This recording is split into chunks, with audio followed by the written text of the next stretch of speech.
Bismillahirrahmanirrahim.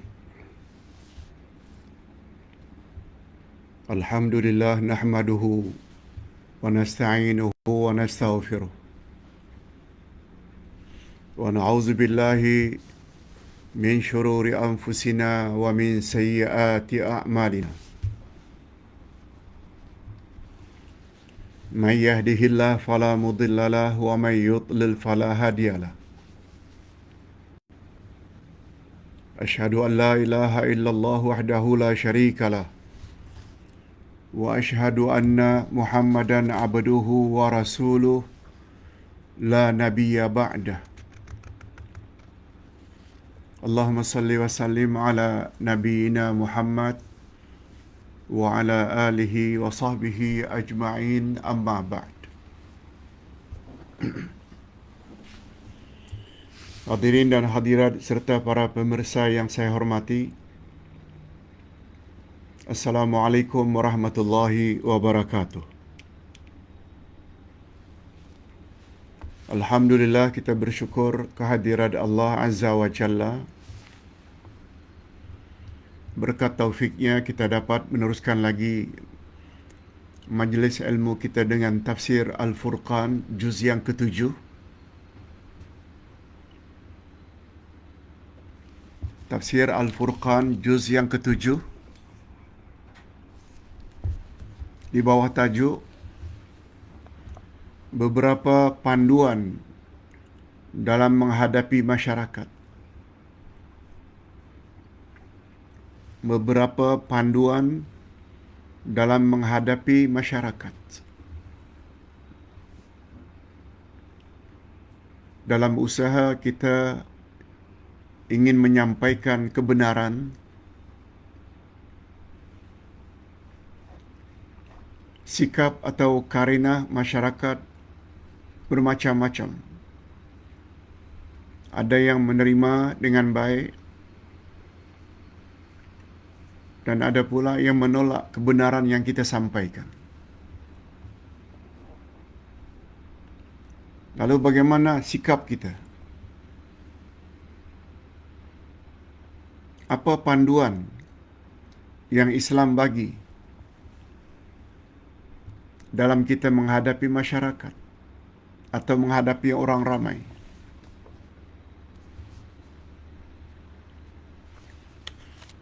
Topik ini akan dibahas berdasarkan ayat 50 hingga 53 dari surat Al-An'am. 50 hingga 53. 4 ayat. 50, 51, 52, 53. 4 ayat. Dari ayat ini banyak pengajaran yang dapat kita ambil. Walaupun pada asalnya ayat ini turun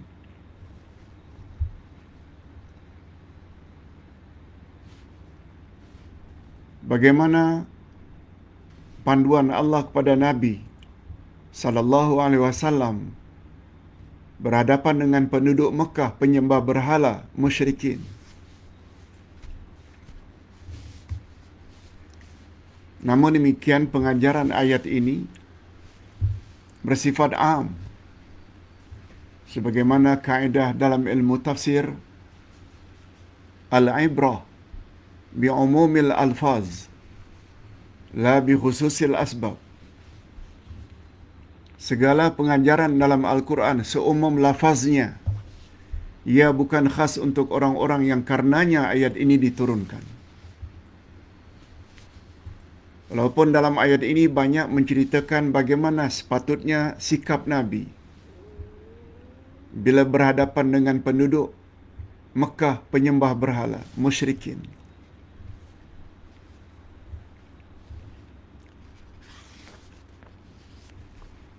Kita bacakan satu ayat saja untuk mendapat keberkatan. Ayat 50. Allah berfirman,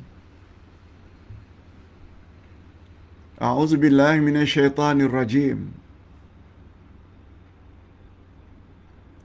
Qul la aqulu lakum 'indi khazainullah wa la a'lamul ghaib wa la aqulu lakum inni malak in attabi'u illa ma yuha ilayya. Qul hal yastawil a'ma wal basir afala tatafakkarun.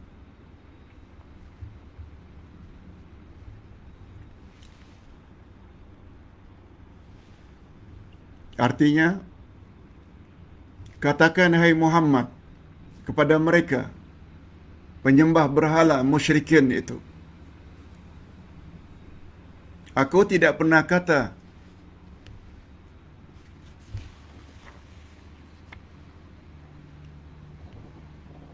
bahawa perbendaharaan Allah itu ada padaku.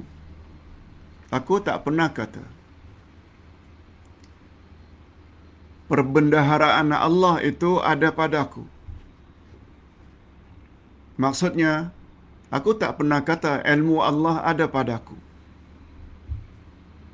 Kekuasaan Allah ada padaku.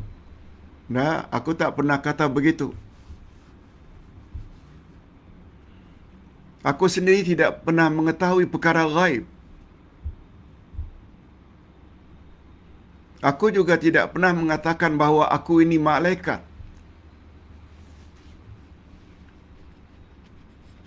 Aku tidak mengetahui.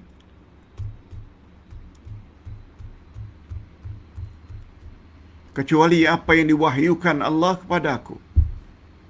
Apa yang Allah wahyukan itu yang aku tahu. Katakan hai Muhammad kepada mereka,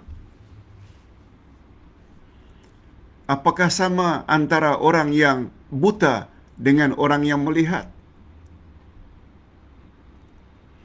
Maka apakah kamu tidak memikirkannya? Walaupun ayat ini pada asalnya perkataan Nabi kepada musyrikin Makkah, tapi pengajarannya umum. Apalagi kita, walaupun bergelar ulama, walaupun bergelar habib, walaupun bergelar kiai, kita tak tahu sebenarnya perbendaharaan ilmu Allah. Kita juga tidak boleh mendakwa kita tahu perkara ghaib. Kita juga bukan malaikat. Nabi saja tak memiliki itu, kecuali apa yang Allah wahyukan kepadanya. Kita pula tidak menerima wahyu. Oleh sebab itu, kebenaran yang perlu kita sebarkan ialah apa kata Allah dalam Quran dan apa yang kata Rasul dalam hadis-hadisnya yang sahih. Itu sebabnya Nabi Muhammad sallallahu alaihi wasallam pernah bersabda, al-ulama warasatul anbiya. Ulama itu adalah penerus atau pewaris Nabi. Pewaris Nabi di sini penerus ajaran Nabi. Bukan dengan mereka-reka ajaran baru. Okey.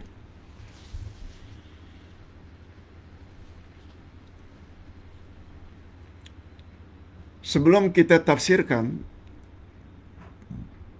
bagus juga sebagai mukaddimah kita kaitkan ayat-ayat ini dengan ayat sebelumnya untuk memudahkan kita memahami. Pada ayat-ayat terdahulu, Allah SWT telah menjelaskan pokok-pokok agama Islam. Itu pada ayat terdahulu, minggu lalu. Apa dia pokok-pokok perkara-perkara asas prinsip dalam Islam? Pertama, tauhid. Mengesahkan Allah. Jangan buat syirik. Yang kedua, ar-risalah. keyakinan kita kepada Rasul. Sebab Rasul adalah utusan Allah. Itu prinsip. Yang ketiga, juga termasuk perkara prinsip pembalasan dari Allah setelah kita mati. Sama ada di alam kubur atau di alam akhirat. Itu balasan. Sesuai dengan aktiviti yang kita lakukan ketika di dunia. Itu prinsip.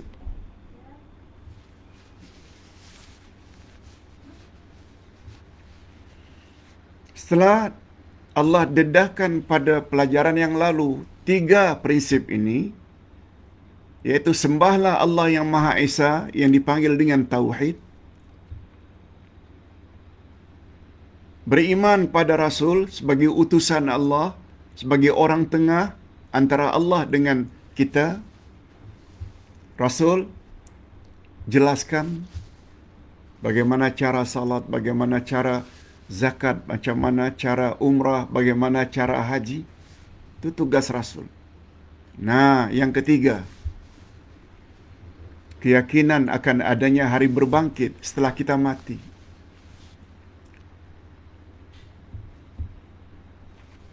Setelah membicarakan prinsip-prinsip agama yang 3 itu, Tauhid, Risalah dan Kebangkitan, lalu Allah Subhanahu wa taala lanjutkan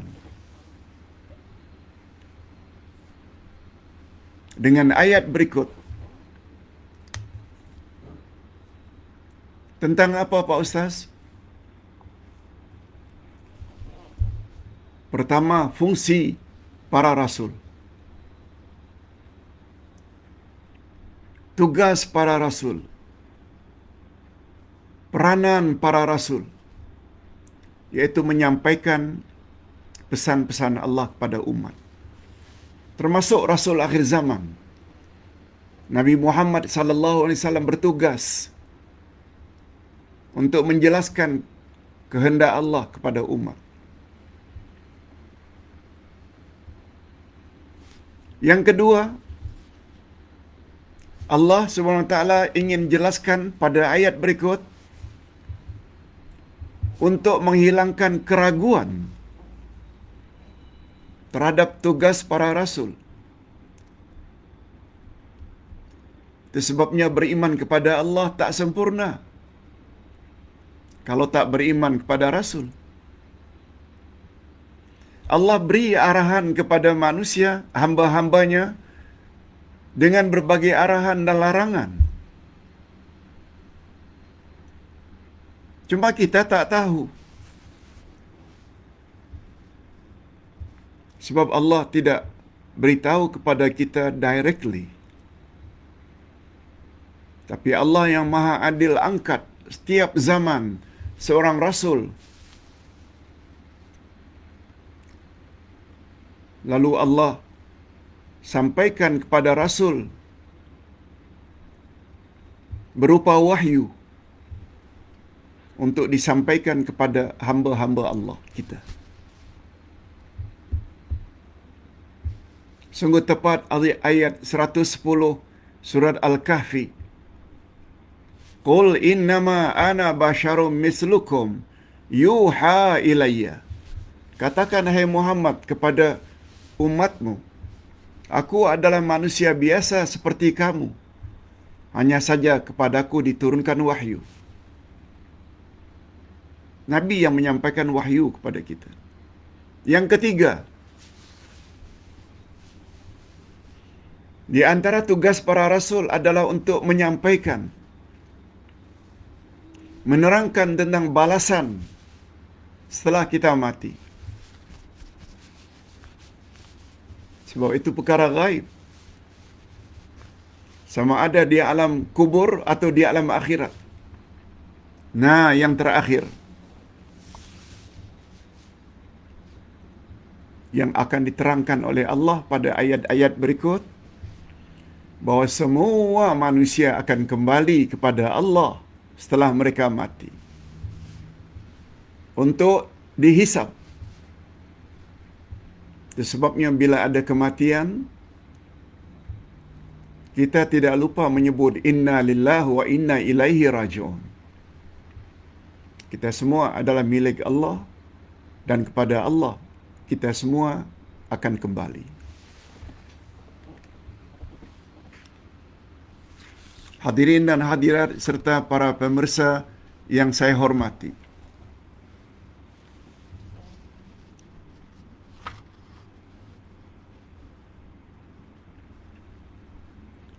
Itu sebabnya semalam Ustaz sudah jelaskan tentang buku baru Ustaz, iaitu Himpunan Doa Jenazah. Mengapa kita perlu berdoa untuk orang yang sudah mati? Karena mereka akan berhadapan dengan dua alam setelah mereka mati, alam barzakh dan alam akhirat. Itu sebabnya semalam Ustaz promote dua buku bersamanya, iaitu wasiatku kepada keluargaku ketika aku masih hidup atau setelah wafatku. Apa pesan kita kepada anak cucu? Dan buku satu lagi Ustaz kepilkan jawapan tepat terhadap pertanyaan mukar wa nakir dalam kubur. Sebab semua kita yang sudah mati akan ditanya. Namun demikian, buku tersebut sangat terbatas. Hanya tinggal sedikit, perlu dicetak kembali. Mana yang lebih dahulu dia akan mendapat. Tapi buku tersebut, terutama wasiat, akan kita cetak dalam masa dekat insya-Allah. Hadirin dan hadirat rahimakumullah. Apa kaitannya wasiat, jawapan tepat, pertanyaan dalam kubur dengan doa jenazah? Berkait rapat. Bagi orang yang mau memikirkan. Itu sebabnya kata Nabi, di antara ciri-ciri orang-orang beriman yang bijak, mereka banyak ingat kepada mati. Okey. Kita ulang sekali lagi ayat 50. Ustaz terjemahkan. Katakan, hai Muhammad, kepada penduduk Mekah, musyrikin penyembah berhala, aku tidak katakan kepada kamu bahawa perbendaharaan Allah ada padaku. Tak, aku tak pernah buat statement itu.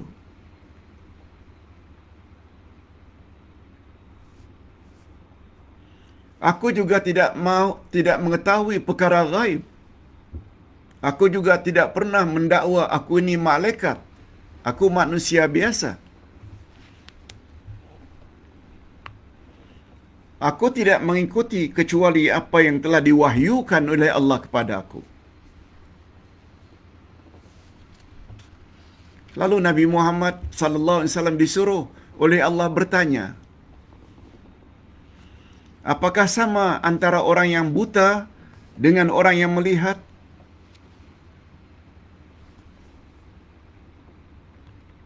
Pertanyaan seperti ini dalam ilmu tafsir disebut al-istifham lil inkar. Bertanya tapi dengan tujuan mengingkari. Mengingkari maknanya, apakah sama antara orang yang buta dengan orang yang melihat? Jawabnya, tidak sama. Dengan makna lain, apakah sama antara orang yang berilmu dengan orang yang jahil?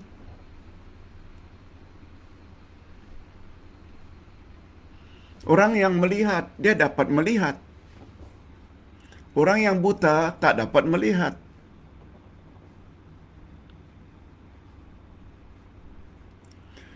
Kita dapat membaca kitab.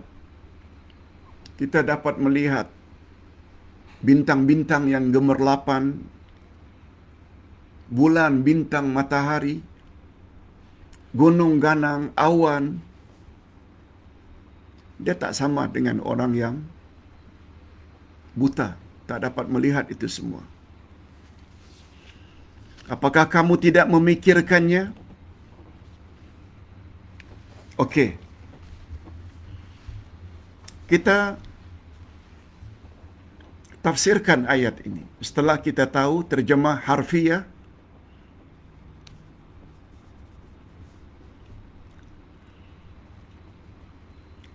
Ustaz ulang sekali lagi ayat di atas.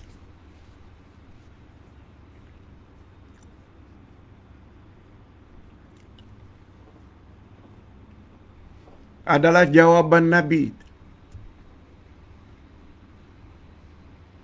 terhadap musyrikin Mekah. Sebab mereka musyrikin Mekah beza dengan ahli kitab. Di antara perbezaan utamanya, musyrikin Mekah tak percaya ada kebangkitan setelah mati. Menurut keyakinan orang-orang musyrikin Mekah penyembah berhala, habis mati, setelah mati, habis perkara. Di antara pertanyaan mereka, apakah mungkin, hai Muhammad, kita yang sudah mati, hancur tulang belulang, lalu dibangkit balik? Itu adalah perkara mustahil. Itu kata-kata Abu Jahal, Abu Lahab dan konco-konconya. Berbeza dengan Yahudi dan Nasrani. Mereka ada Musa, mereka ada Isa, mereka ada Taurat, mereka ada Injil. Banyak menyebut tentang kehidupan setelah mati. Tapi musyrikin tidak. Mereka tidak ada Nabi, Rasul. Mereka juga tidak ada kitab dari langit. Kalau mereka tidak percaya akan adanya hari berbangkit, hidup balik setelah mati, tak ada.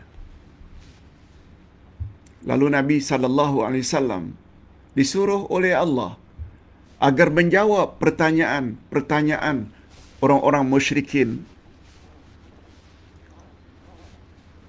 dengan mengatakan, aku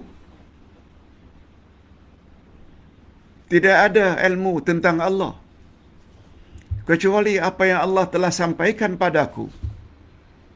Aku ini Rasulullah. Aku juga tidak pernah mendakwa aku ini malaikat.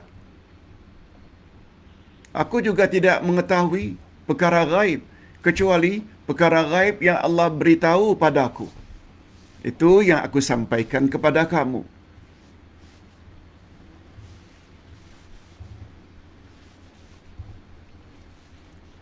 Jadi dengan kata lain,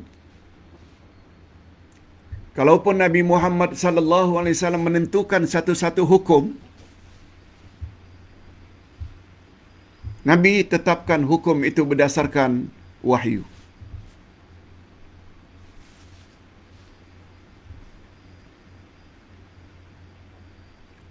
Bukan sesuka hati. Dengan kata lain, baginda Rasul sallallahu alaihi wasallam mendapat bimbingan Allah.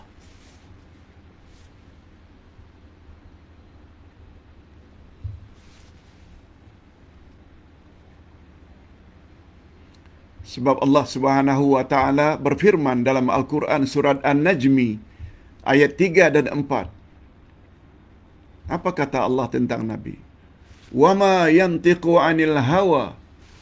Tidaklah Nabi itu berkata berdasarkan hawa nafsunya. In huwa illa wahyu yuha.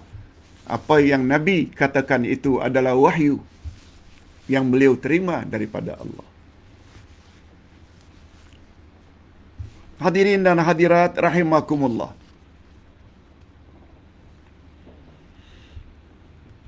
Itu sebabnya Nabi Muhammad sallallahu alaihi wasallam menyuruh agar kita fattabi'u, ikut saja.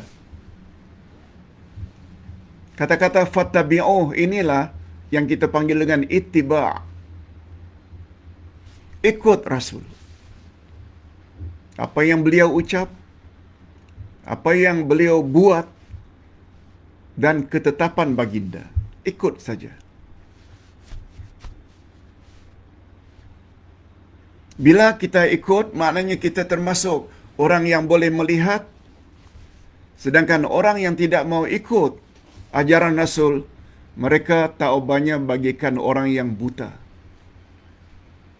Itu sebabnya Allah suruh Nabi Muhammad tanya kepada musyrikin Makkah, apakah sama antara orang yang melihat dengan orang yang buta? Tentu saja jawabannya tidak sama. Tidakkah kamu memikirkannya? Kita ada akal, fikirlah. Tak sama.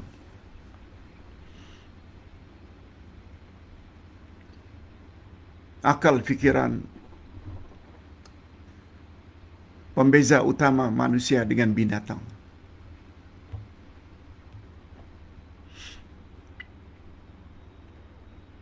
Nabi Adam alaihi salatu wassalam diberi Allah ilmu tentang segala-galanya yang Allah tidak ajar kepada malaikat.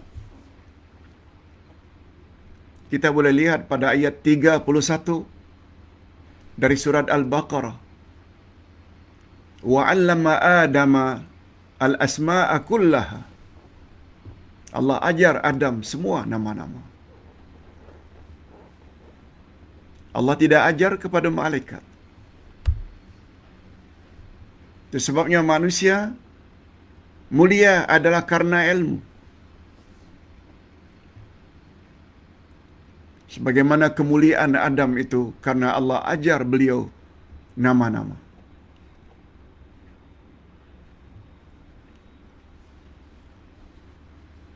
Jadi sebabnya dalam Al-Quranul Karim Allah sebut, bila kita memburu binatang, menembak atau memanah binatang buruan, bersama kita ada anjing, anjing buruan namanya, yang terlatih. Bila anjing itu terlatih, kita memanah atau menembak dengan membaca Bismillah, lalu mengena tembakan kita, lalu binatang buruan masuk ke dalam semak-semak atau paya-paya, dikejar oleh anjing, lalu dibawa binatang tersebut kepada tuannya dalam keadaan sudah mati. Dalam ilmu fiqh, binatang buruan yang dibawa oleh anjing tadi setelah ditembak dengan membaca Bismillah halal dimakan. Binatang itu halal dimakan walaupun belum disembelih. Tapi dengan syarat, mestilah anjing yang mengejar itu anjing yang terlatih, yang ada skill, yang ada keterampilan. Disuruh pergi, disuruh berhenti. Dengan kata lain, anjing yang punya ilmu tak sama dengan anjing yang jahil. Kalau anjing itu tidak terlatih, haram dimakan binatang buruan yang dia tangkap. Itu perbezaan antara anjing yang terlatih, berilmu, yang punya skill, dengan anjing yang bodoh. Itu saja beza. Apalagi manusia. Manusia jahil, manusia bodoh, tak sama. Itu sebabnya Allah berfirman dalam surat Ar-Ra'd, "Hal yastawi alladhina ya'lamuna wal ladzina la ya'lamun?" Apakah sama orang-orang yang berilmu dengan orang-orang yang tidak berilmu? Faedah pertanyaan di sana, apakah sama orang alim dengan orang yang jahil? Ada dua motif pertanyaan itu. Pertama, lil inkar, untuk menyatakan tidak sama. Dan motif yang kedua pertanyaan Allah itu adalah litaubih, untuk menghina orang-orang yang jahil, yang tak mau belajar. Allahu Akbar. Itu sebabnya bapa-bapa dan ibu-ibu serta para pemirsa, sudah betul lah bila ada niat untuk istiqamah belajar tafsir Al-Quran, tafsir ayat-ayat Quran, belajar akidah, belajar hadis Nabi, belajar fiqh. Sudah betul dah. Sebab kita ingin jadi orang yang berilmu. Ingat, Islam agama ilmu. Bukan agama ikut-ikutan. Bukan. Islam agama ilmu. Bukan agama nenek moyang. Bukan. Yang punya agama Islam ini adalah agama Allah, yang dibawa oleh Rasulullah. Itu sebabnya bila ingin selamat dalam beragama, ikut Quran, ikut sunnah Nabi. Hadirin dan hadirat rahimakumullah. Setelah Nabi Muhammad sallallahu alaihi wasallam disuruh oleh Allah agar bertanya, agar menjawab pertanyaan orang-orang kafir musyrikin Mekah,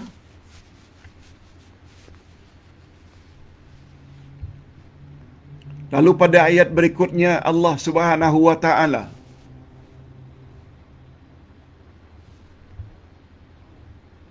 menyuruh Nabi Muhammad sallallahu alaihi wasallam memberi peringatan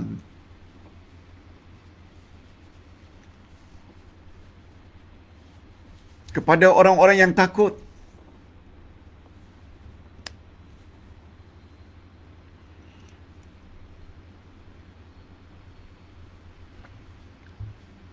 Ustaz terjemahkan.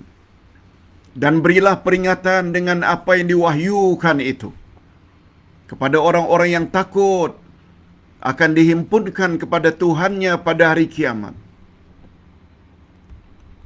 Beri peringatan, hai Muhammad, kepada mereka. Tapi mereka yang takut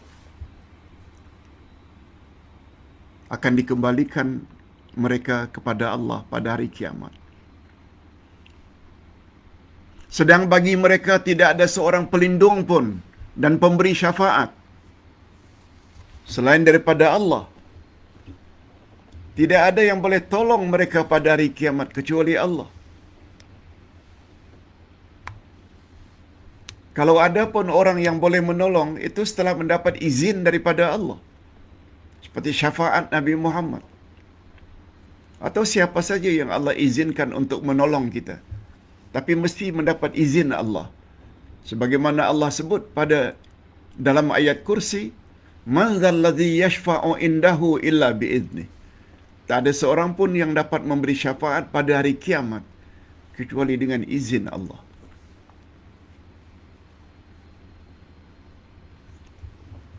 Jadi setelah Allah Subhanahu Wa Taala menggambarkan musyrikin Mekah itu dengan sum, bukum, al-um, al-mauta, mereka pekak, mereka buta, mereka bisu, seolah-olah mereka itu macam orang mati. Tak boleh mendengar, tak boleh melihat, tidak boleh bercakap. Orang mati. Setelah Allah Subhanahu Wa Taala menggambarkan bahawa orang-orang musyrikin itu tak banyak seperti orang mati, tak boleh mendengar, tak boleh melihat, tak boleh bercakap-cakap. Lalu Allah Subhanahu Wa Taala tujukan ayat ini kepada puak yang punya rasa takut.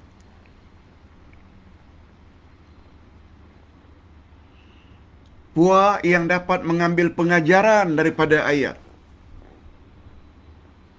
Siapa orang yang dapat mengambil pengajaran dari ayat yang disampaikan oleh Nabi? Hanya orang-orang beriman. Itu pun bukan semua orang beriman.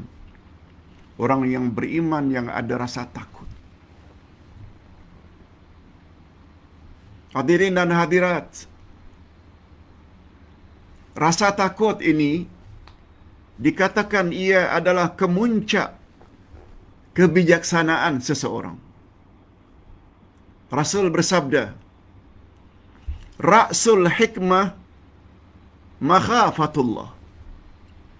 Ra'sun itu kepala, al-hikmah bijaksana. Kepala kebijaksanaan sangat terletak pada rasa takut.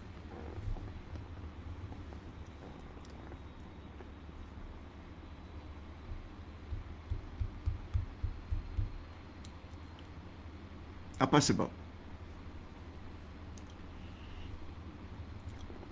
Rasa takutlah yang biasanya mendorong seseorang untuk taat kepada Allah. Buat suruhan Allah, jauhi larangan Allah. Kita buat contoh. Adanya rasa takut anak kepada ibu bapa biasanya akan membawa implikasi anak tersebut akan buat suruhan ibu bapa, jauhi larangan ibu bapa. Takut maid, pembantu rumah kepada majikan. Dia akan memberi kesan maid tersebut akan buat apa yang majikan suruh dan jauhi apa yang majikan benci. Demikian lebih kurang maksud bila kita ada rasa takut kepada Allah. Apalagi setelah kita belajar Al-Asma'ul Husna. Segala yang kita buat, Allah tahu. Allah lihat. Bukan saja yang zahir, yang batin dalam hati pun Allah tahu. Ditambah pula setelah mati, ada alam kubur dan alam akhirat. Di sana ada azab kubur, ada nikmat kubur. Di alam akhirat ada syurga, ada neraka. Takut azab kubur, takut azab neraka. Ekoran rasa takut kepada Allah dalam menghadapi itu semua, bila kita dah mati, dia akan memberi implikasi, impak. Kita akan buat apa yang Allah suruh, kita akan jauhi apa yang Allah larang. Cuma buat suruhan Allah dan jauhi larangan, impossible. Mustahil. Bila tak ada ilmu tentang apa yang Allah mahu, sebagaimana yang diajar oleh Rasul, kita juga tidak akan mampu meninggalkan larangan Allah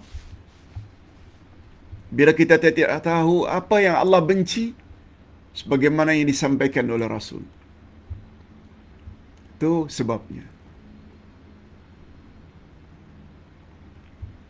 Mengapa dirasakan rasa takut? Ayat-ayat Quran maupun hadis-hadis Nabi hanya dapat dipatuhi hanya bagi orang-orang yang takut. Dan takut itu adalah kemuncak kebijaksanaan. Oleh sebab itu, hadirin dan hadirat,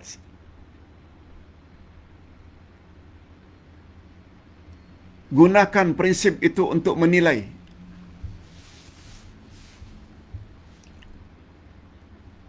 Sebab setengah manusia menilai kebijaksanaan seseorang karena dia berkelulusan tinggi, ada PhD, ada profesor, ada master.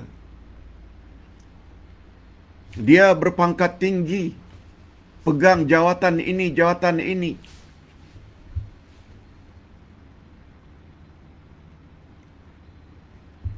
tetapi tidak takut pada Allah. Tak ada guna. Makin berkuasa, makin zalim. Makin kaya, makin banyak maksiat yang dia buat. Hadirin dan hadirat, itu bukan orang yang bijak. Orang yang bijak, ciri-ciri utamanya, dia ada rasa takut. Walaupun dia tidak berkelulusan universiti. Takut ini sangat mustahak sebab kesan takut membuat kita akan buat suruhan Allah, jauhi larangan Allah. Apalagi takut menghadapi siksaan di alam barzakh dan di alam akhirat.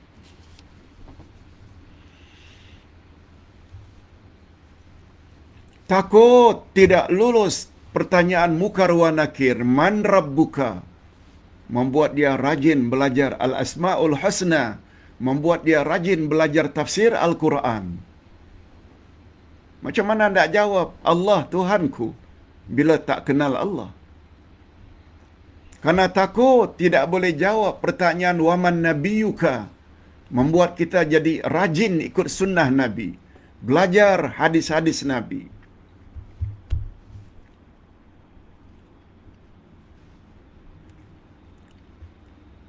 Karena takut tidak dapat jawaban pertanyaan mukar wa nakir, wama dinuka, apakah agama kamu, membuat kita belajar sungguh-sungguh tentang selok-belok agama Islam.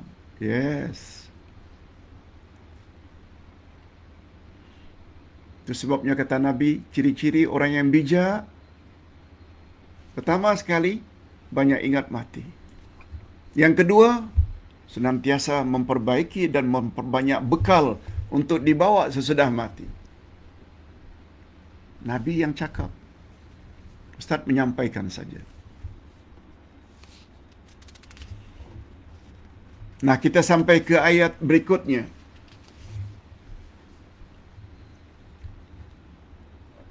وَلَا تَطْرُدِ الَّذِينَ يَدْعُونَ رَبَّهُمْ بِالْغَدَاةِ وَالْعَشِيِّ يُرِيدُونَ وَجْهَهُ مَا عَلَيْكَ مِنْ حِسَابِهِمْ مِنْ شَيْءٍ وَمَا مِنْ حِسَابِكَ عَلَيْهِمْ مِنْ شَيْءٍ فَتَطْرُدَهُمْ فَتَكُونَ مِنَ الظَّالِمِينَ.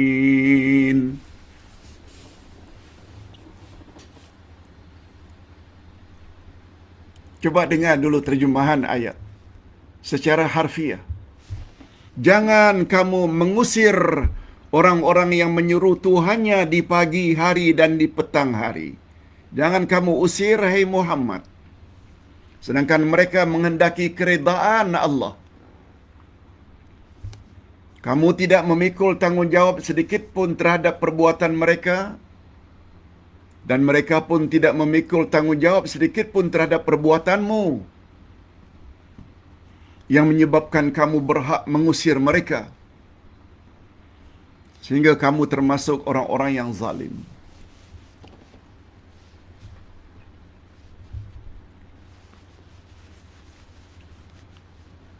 Apa maksudnya, Pak Ustaz? Jangan usir orang yang mengingati Allah pada pagi dan petang. Bila kamu usir, bermakna kamu zalim, hai Muhammad.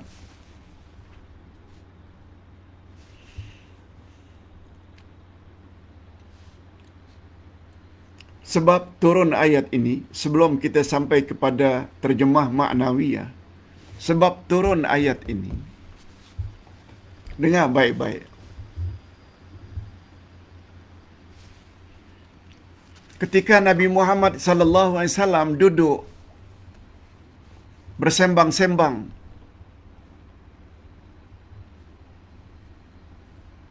dengan sahabat-sahabatnya dari kalangan orang miskin, Suhaib, Ammar, Khabbab, ketiga-tiga ini adalah orang miskin. Nabi duduk bersama mereka. Tiba-tiba lalu pembesar-pembesar Quraisy orang yang terpandang dalam masyarakat Quraisy, tapi penyembah berhala. Apa kata mereka? Hai Muhammad, engkau bersama dengan orang-orang miskin seperti ini.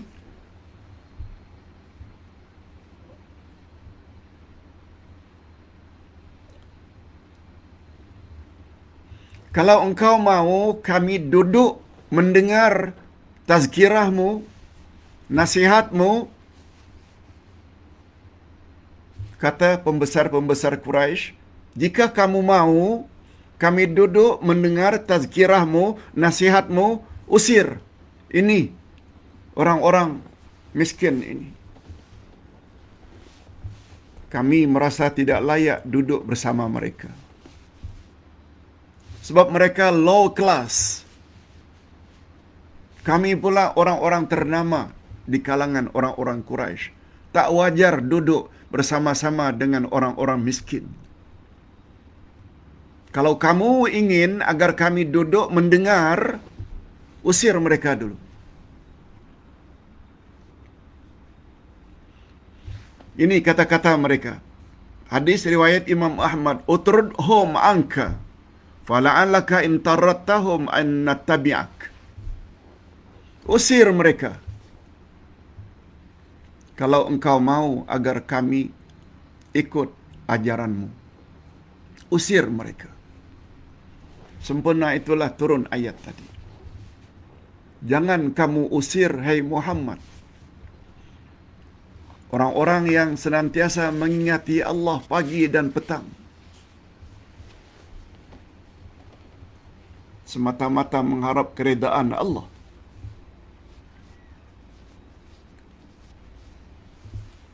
Jika kamu usir, hai Muhammad, kamu termasuk orang-orang yang zalim.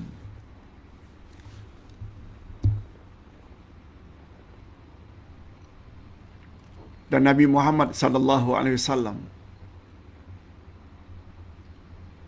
patuh dengan arahan Allah.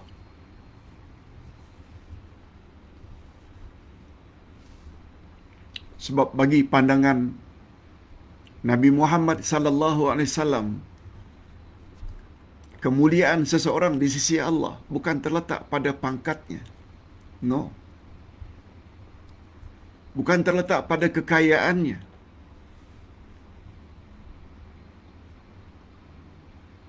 Itu sebabnya Nabi Muhammad sallallahu alaihi wasallam bersabda dalam salah satu hadis, "Laisal ghina an kasratil arad, walakinnal ghina ghinan nas." Bukanlah kaya itu orang yang melimpah ruah hartanya. Tapi kaya yang sebenarnya adalah kaya hati. Hati ini sifat yang paling utama adalah iman, tauhid.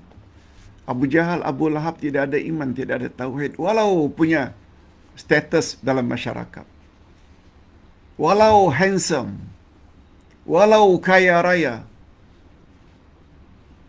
tak ada nilai di sisi Allah.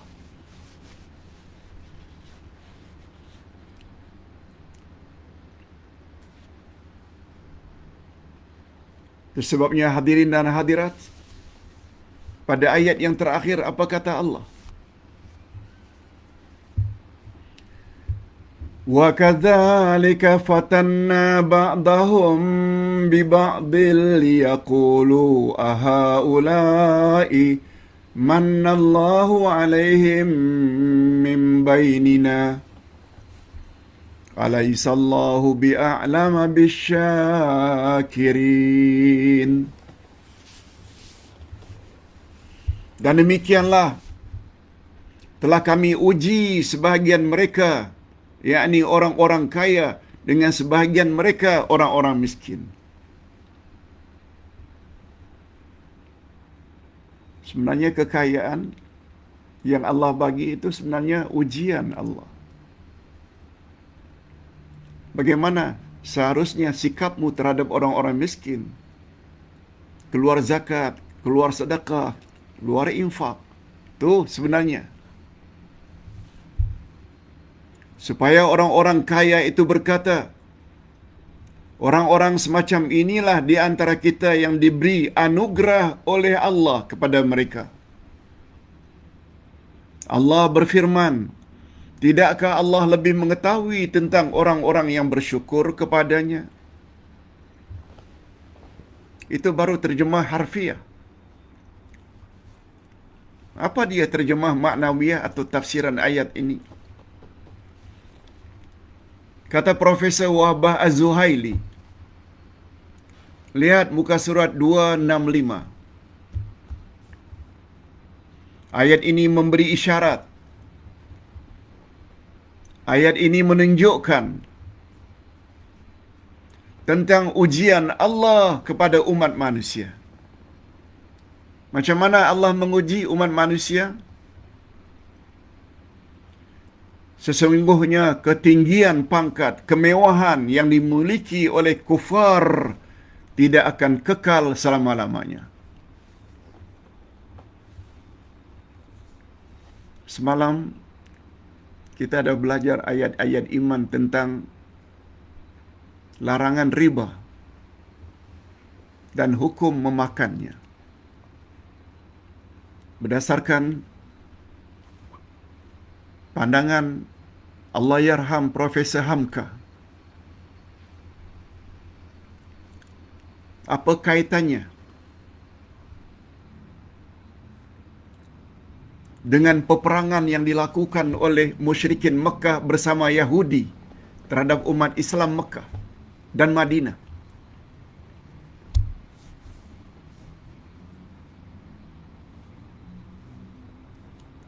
Bahwa cara orang-orang kafir untuk menakluk umat Islam tak semestinya melalui peperangan fizikal. No.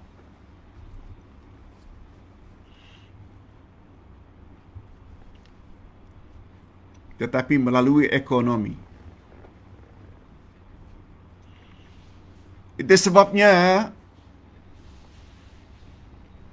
riba adalah menjadi sesuatu yang tak terpisahkan dengan orang-orang kafir, terutama Yahudi. Begitu juga musyrikin.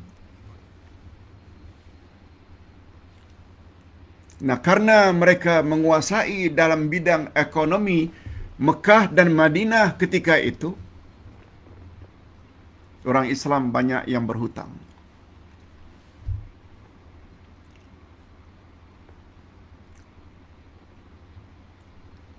Mereka pula letakkan bila berhutang itu dengan riba yang berlipat ganda.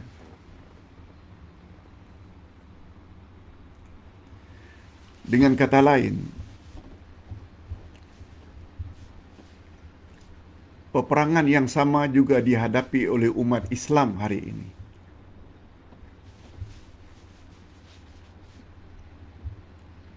Umat Islam diusahakan oleh orang-orang kafir supaya gagal bisnes mereka, ditekan ekonomi mereka, supaya orang Islam tunduk dengan kuasa kafir. Semalam kita dah ceritakan. Itu sebabnya Allah SWT katakan pada ayat ini, Allah beri kedudukan pangkat yang tinggi kepada seseorang. Allah beri kekayaan. Sebenarnya itu adalah ujian daripada Allah.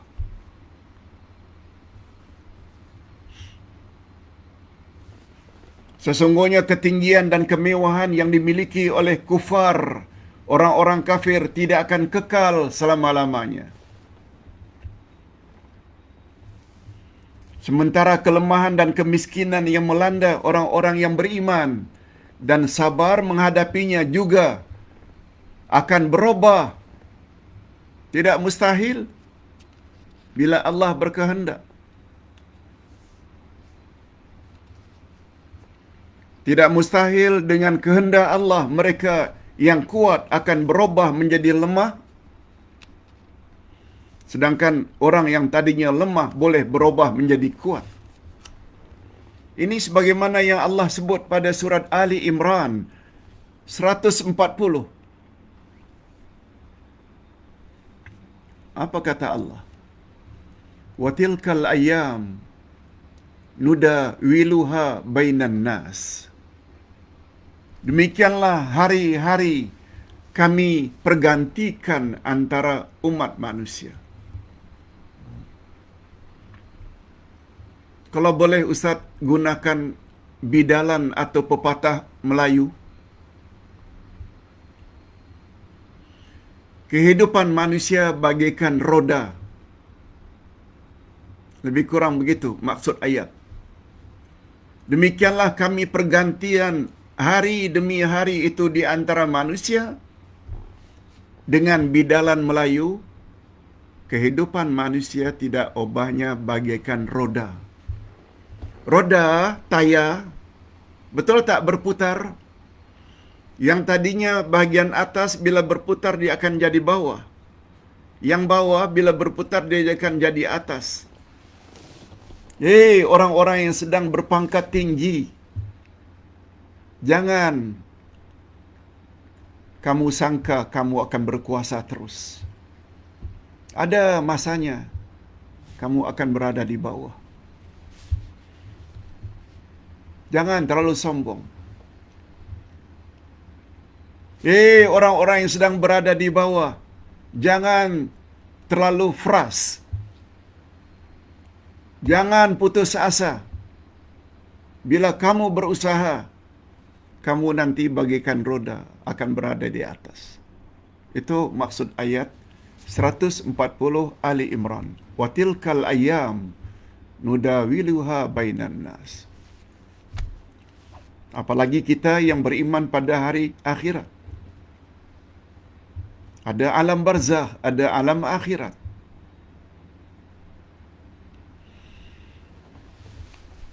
Walaupun hidup kita sederhana, tapi dapat taat kepada Allah.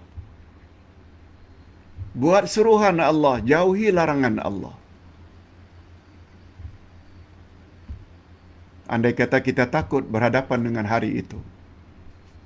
Apalagi pada hari itu yang paling menentukan nasib seseorang adalah hakim dan saksi. Hakim yang bertindak sebagai hakim di mahkamah ilahi adalah Allah.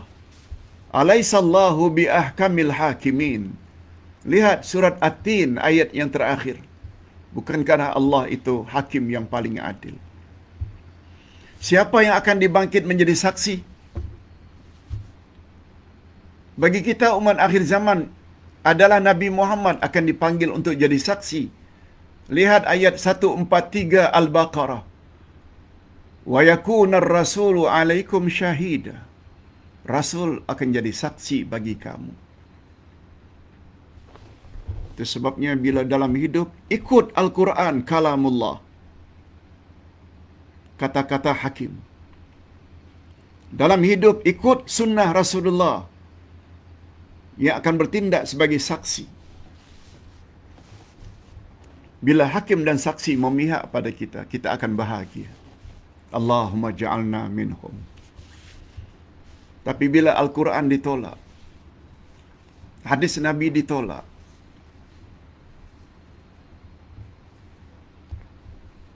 yang diutamakan cakap Tuan Guru, walaupun tidak ada hujah Quran dan Sunnah, bermasalah. Nanti akan bermasalah.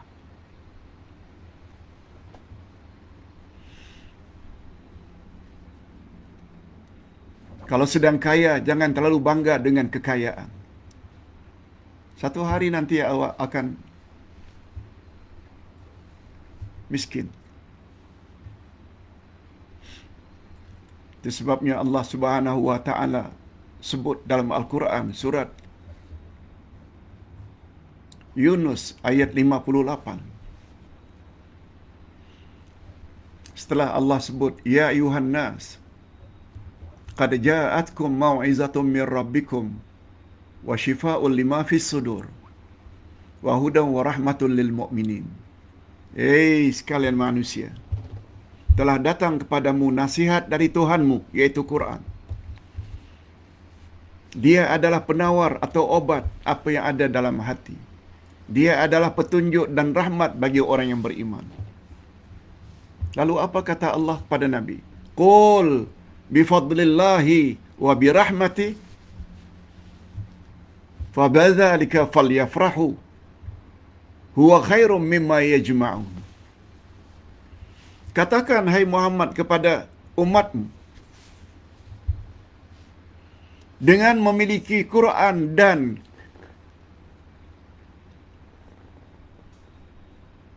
keinginan untuk mematuhinya dalam hidup. Punya Quran dan mematuhi Al-Quran, fabidzalika falyafrahu. Dengan memiliki Quran dan berazam untuk menjadikan Quran sebagai pedoman, hendaklah mereka bergembira ria. Falyafrahu huwa khairum mimma yajma'un. Memiliki Quran dan mengamalkan isi kandungannya, itu adalah lebih baik daripada apa yang mereka himpunkan. Dulu kita dah jelaskan mengapa memiliki Quran dan mengamalkannya better daripada apa yang kita himpunkan. Apa yang biasa kita himpunkan? Rumah, kereta, kebun, duit, dan.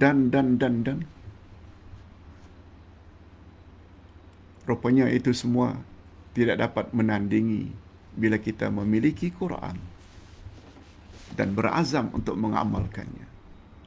Khairun, better daripada apa saja yang kamu himpunkan. Apa sebab? Jawab singkatnya, semua yang kita himpun dan kumpulkan itu akan kita tinggal setelah kita mati. Tapi Quran, dia mati-matian akan membela kita setelah kita mati. Dia akan membela kita ketika ditanya oleh Munkar wa Nakir di alam barzakh. Dia akan membela kita ketika kita berada di alam kubur. Dia akan membela kita sampai kita masuk syurga setelah kita berada nanti di akhirat. Andai kata ditakdirkan masuk neraka, Quran akan berkata, Ya Rabb, si fulan yang kau sedang azab dalam neraka itu dulunya dia rajin membaca Quran, dia rajin belajar tafsir dia. Ya Allah, aku mohon kiranya keluarkanlah dia dari neraka dan masukkan dia ke dalam syurga. Hadis Nabi. Macam mana tak dikatakan Al-Quran adalah yang terbaik? Itu sebabnya kata Nabi, Quran nanti pada hari kiamat diizinkan oleh Allah untuk memberi syafaat, pertolongan kepada orang yang membaca dan mengamalkannya. Hadirin dan hadirat, ini dulu yang dapat Ustaz sampaikan. Mudah-mudahan bermanfaat. Berikut adalah